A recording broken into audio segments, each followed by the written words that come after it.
Quando se fala nos maiores sábios da história judaica, poucos nomes são tão importantes quanto o de Moisés ben Maimon, conhecido como Maimônides ou pelo famoso acrônimo Rambam. Há um famoso ditado judaico que diz: de Moisés a Moisés não houve ninguém como Moisés.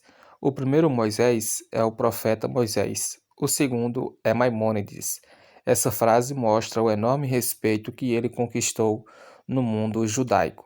Mas quem foi esse homem que conseguiu ser, ao mesmo tempo, rabino, filósofo, médico, cientista e uma das maiores autoridades da lei judaica? Shalom, rapaziada, bem-vindos a mais um vídeo do canal Torá em Pauta. Eu sou o Anderson Cirilo, apresentador desse canal.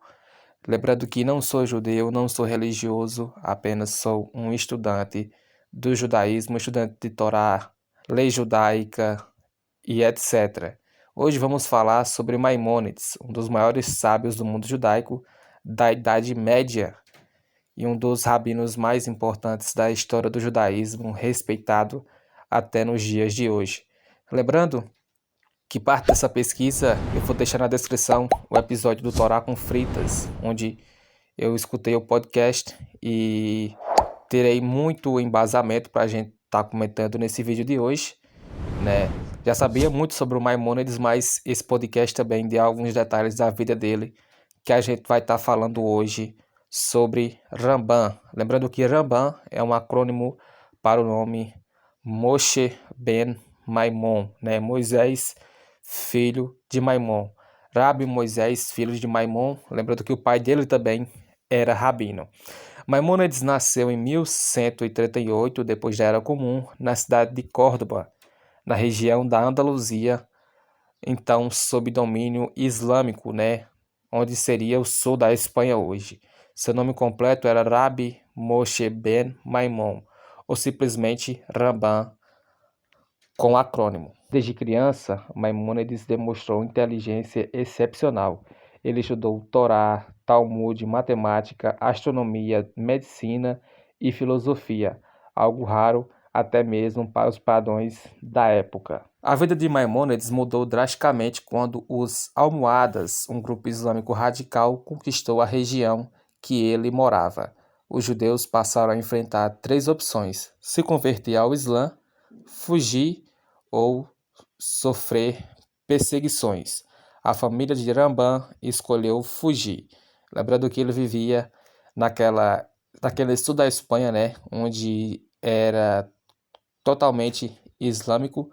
Obviamente tinha muitos judeus, mas era uma região dominada pelo Islã. A gente vê isso, né, porque a primeira língua dele era o árabe. Ele escrevia em árabe, inclusive o nome dele ele escrevia em árabe, né? Escrevia Musa, que significa Moisés em árabe. A família de Maimônides escolheu fugir. Eles passaram anos mudando de cidade em cidade. Primeiro pela Espanha, depois para Fez e finalmente para o Egito. Essas experiências de perseguição marcariam profundamente sua visão religiosa e filosófica. Sua chegada no Egito. No Egito, Maimônides se estabeleceu em Fostat, próxima à atual Cairo. Inicialmente, seu irmão Davi ben Maimon sustentava a família através do comércio, mas uma tragédia aconteceu. Seu irmão morreu em um naufrágio. Além da dor emocional, a família perdeu praticamente toda sua fonte de renda. Foi então que Maimônides passou a exercer a medicina profissionalmente. Lembrando que ele tinha um único irmão, né? Maimônides, quando nasceu, a mãe dele morreu no parto.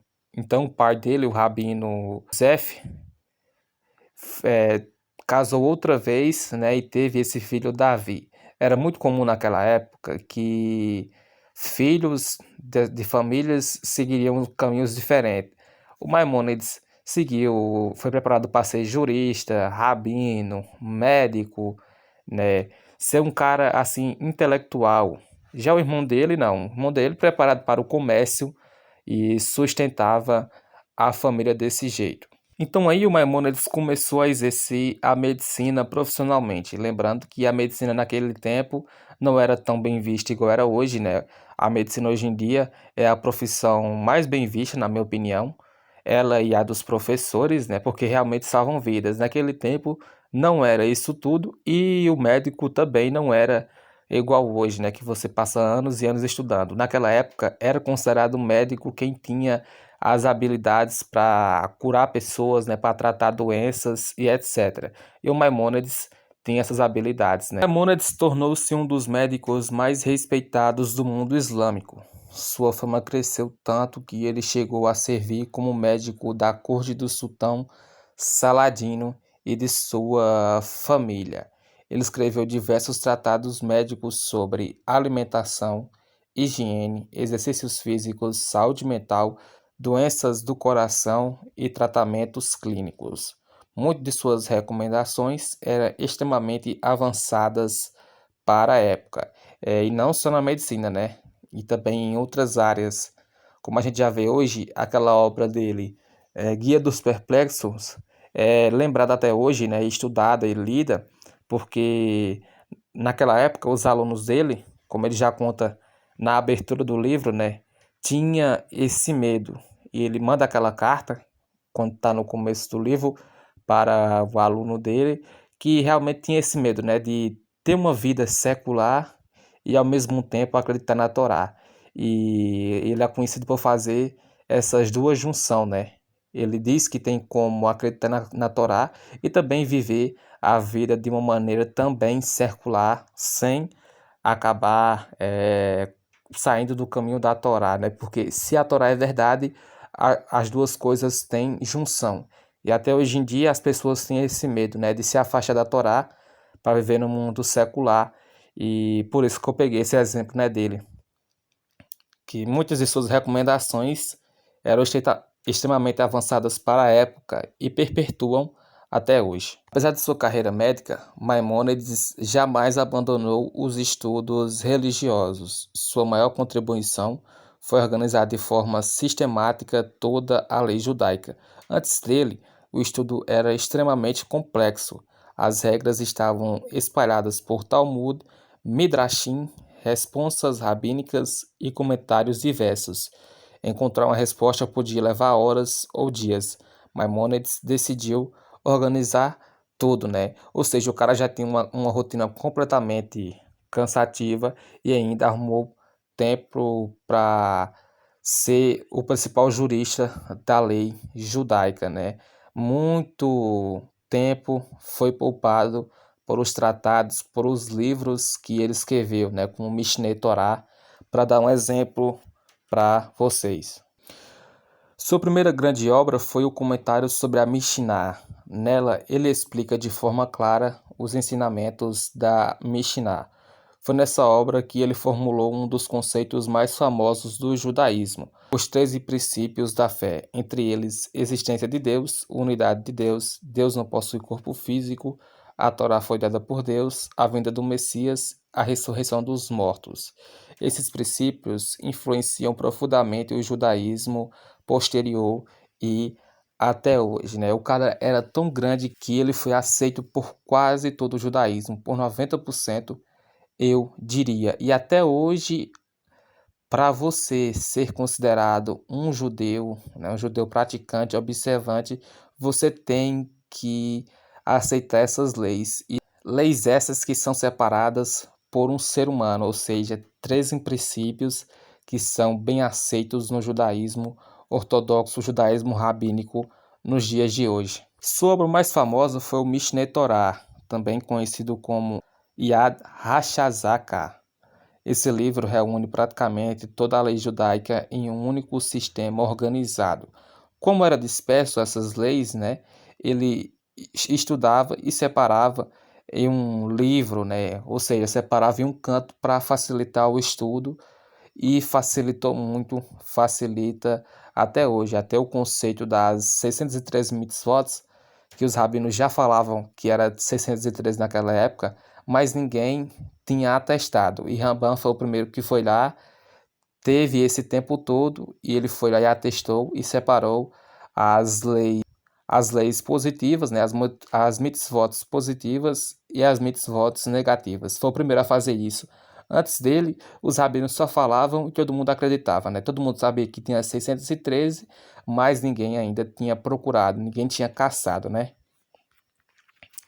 Voltando ao Mishneh Torah, a obra possui 14 volumes. Pela primeira vez, um judeu podia consultar uma única obra e encontrar respostas para grande parte das questões legais. O impacto foi gigantesco. Até hoje é estudada em yeshivot de todo o mundo. Outra obra revolucionária foi o Guia dos Perplexos, escrita originalmente em árabe e judaico. E aqui, voltando, né? Que ele falava muito árabe. Ele escrevia suas obras em árabes e outra pessoa, passava pro hebraico para ele, né? Já tinha um funcionário naquela época que traduzia essas obras para o hebraico. O livro procurava responder uma pergunta difícil: a razão e a fé podem coexistir? Maimônides acreditava que sim. Influenciado pelo filósofo grego Aristóteles, ele argumentava que a ciência verdadeira não contradiz Deus. A razão é uma ferramenta pelo próprio Criador. Fé e conhecimento devem caminhar juntos. Essa obra tornou-se um dos textos filosóficos mais influentes da história judaica. Maimônides defendia uma ideia conhecida como teologia negativa. Segundo ele, Hashem é tão elevado que não pode ser descrito adequadamente por palavras humanas. Por isso, em vez de dizer o que Deus é, devemos dizer o que ele não é. Por exemplo, Deus não é limitado, não é físico, não é ignorante e não muda. Essa visão influenciou judeus, cristãos e muçulmanos. O Messias segundo Maimônides. Quando falava sobre Messias, Rambam adotava uma abordagem bastante racional. Segundo eles, o ungido será descendente do rei Davi, um líder humano observante da Torá, responsável por restaurar a soberania judaica, reconstrutor do templo em Jerusalém e reunirá os exilados da terra de Israel. Maimônides rejeitava especulações excessivas sobre data do fim dos tempos. Para ele, o foco deveria ser viver corretamente no presente. Nos últimos anos de sua vida, Rambam tornou-se o principal líder da comunidade do Egito. Pessoas de várias partes do mundo enviavam perguntas para ele. Suas respostas ajudaram comunidades inteiras. Ele trabalhava praticamente sem descanso. Médico durante o dia, líder comunitário, professor, autor de livros, uma rotina exaustiva. Ele faleceu em 1204 depois da Era Comum, aos 66 anos. Segundo a tradição, seus restos mortais foram levados para Tiberíades, onde seu túmulo é visitado até hoje. Mais de 800 anos após sua morte, Maimônides continua sendo uma referência central no judaísmo. Ele influenciou a lei judaica, a filosofia judaica, a medicina medieval e o pensamento religioso ocidental. Poucos homens conseguiram reunir tantas áreas do conhecimento em uma única vida. Por isso, para muitos judeus, Maimônides não foi apenas um sábio, foi um dos maiores gênios da história do povo judeu. E você, já conhecia a história do Rambam? Qual das contribuições dele mais chamou sua atenção?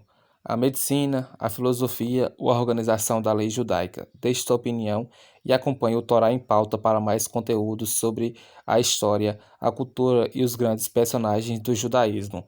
Não se esqueça de inscrever e até a próxima.